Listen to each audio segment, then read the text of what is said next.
Welcome to a new edition of the Neon Jazz interview series with jazz pianist and composer Marilyn Crispell. We caught up with her in May 2020 to figure out this COVID-19 world. She is a graduate of the New England Conservatory of Music and has been a resident of Woodstock, New York since 1977, where she came to study and teach at the Creative Music Studio. She discovered jazz through the music of John Coltrane, Cecil Taylor, and other jazz players. For 10 years, she was a member of the Anthony Braxton Quartet and the Reggie Workman Ensemble, and so many others. The story continues. Enjoy. How are you? A little nuts here, but okay. How are you? Doing okay. Yeah, I think we're okay. We're just managing like everybody else. And what are you doing creatively to keep things going? Well, not the stuff you would think, really. I've been drawing and trying to get deep into some of the art that I love and that I never usually have time to study. I've been reading a lot, thinking a lot. I haven't been doing a lot with music. There's a couple recordings that happened during the past 2 years, other people's music, and they're putting the finishing touches on, so I've been listening to those and giving my impressions and things like that. I guess my other question, too, is that when did you start realizing, like with your gigs and the way you're living your life, that things were going to start getting to a point where we were going to have no live music? Oh, pretty early on. I was hopeful that by the summer things would be happening. Then the fall. But I'm guessing right now that nothing is going to happen this year. I was supposed to play at the Newport Jazz Festival with Joe Lovano. That's been canceled. The whole festival's been canceled. Supposed to play at the University of Pennsylvania with Tyshawn Sorey. Do you know him? Absolutely, yep. Yeah. On September 23rd, we were supposed to do a concert and a question-answer kind of conversation type thing. And now they're pretty sure they're going to have to move it to April 2021. Supposed to do a European tour in November with Joe Lovano with the Trio Tapestry. And, it hasn't technically been canceled yet, but it's not looking great, because, a lot of the European countries haven't really opened their borders yet for international travel, and some of them have 2-week quarantine. Well, England does, So it's not looking great, really, for the rest of the year. It is a sad reality of things. Yeah, I'm astonished at how just one musician, the amount of gigs that have been canceled. It's unreal. But let's go back to the early parts of your life. You grew up in Woodstock, New York, correct? No, I was born in Philadelphia. I grew up there till I was 10, and then Baltimore until I was out of high school, and then I lived in Boston, in and around Boston, for 13 years, three of them on Cape Cod. And then I've been in Woodstock. I came up here to be involved with the Creative Music Studio in 1977, so I've been up here for almost 43 years. So how did the seeds of jazz begin for you? When I was living on Cape Cod, I was living with a jazz and blues pianist, and we were both working at a bookstore and a record store on the Cape. I worked in the bookstore and had access to records that I wanted to bring over and play.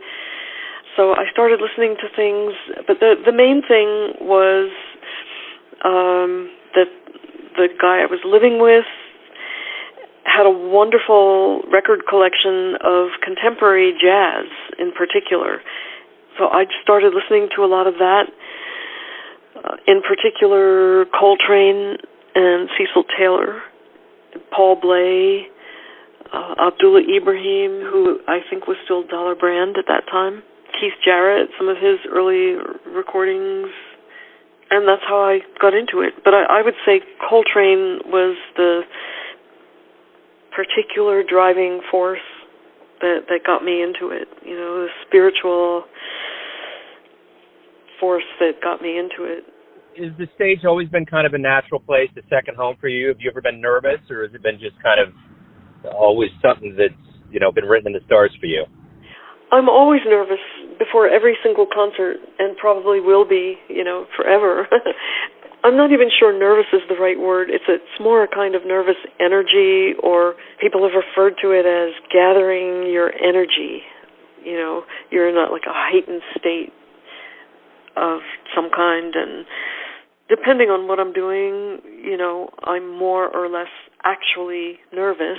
If I'm playing someone else's music that I'm not very familiar with, or doing something way out of my comfort zone, I'm more nervous than if I'm doing something of my own or, playing in my comfort zone. And the reason I'm nervous is that I want to do my best for the music. And it's someone else's music, and you want to give it your best. Talk to me about, you've spent some time with Anthony Braxton and some other big names. During this time of quarantine and shutdown, what kind of memories from your career, magic moments on stage or with other musicians, are really kind of keeping your spirits up? All of them, really. I think a lot about the tours that we did in Europe, the tours I did in Europe with various groups, including playing with people over there, Of course, the Braxton Quartet family is very, very important to me. Always will be.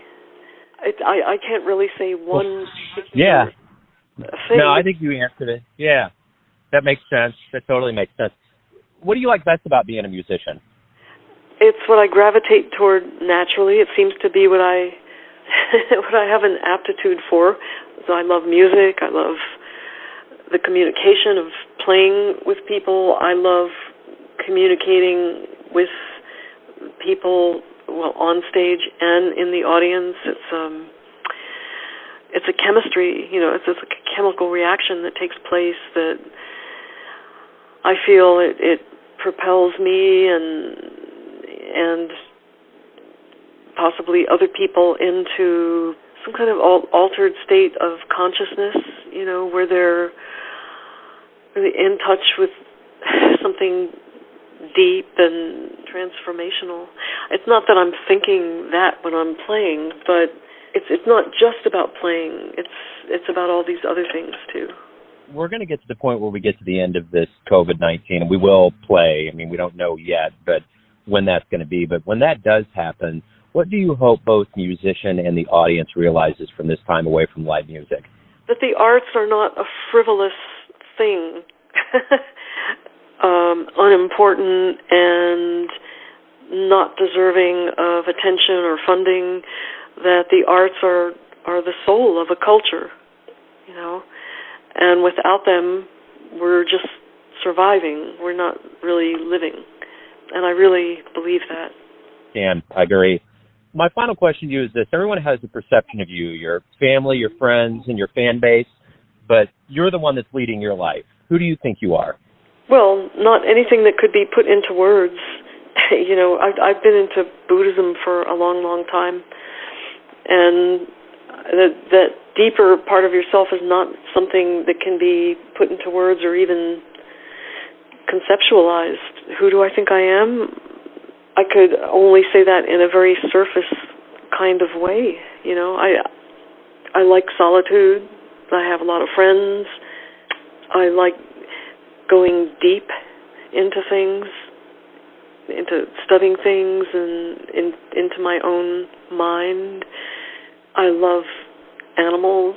I feel that that kindness and acceptance and trying to maintain some kind of lack of judgment, which I'm not always good at, are really important. And I tend to be impatient with the opposite of that, with aggression and lack of sensitivity. Cool. That's good. No, You answered it. I really appreciate your honesty. Thank you for taking some time after Neon Jazz Day. I appreciate it. Sure. Thanks for listening and tuning in to another Neon Jazz interview, where we give you a bit of insight into the finest players in New York, Kansas City, and spots all over the world, giving fans all that jazz. And thanks to Marilyn for her time, music, and story. If you want to hear more interviews, go to Famous Interviews with Joe Domino in the iTunes Store. Visit neonjazz at youtube.com, and for everything Neon Jazz all the time, go to the neonjazz.blogspot.com. Until next time, enjoy the jazz, my friends.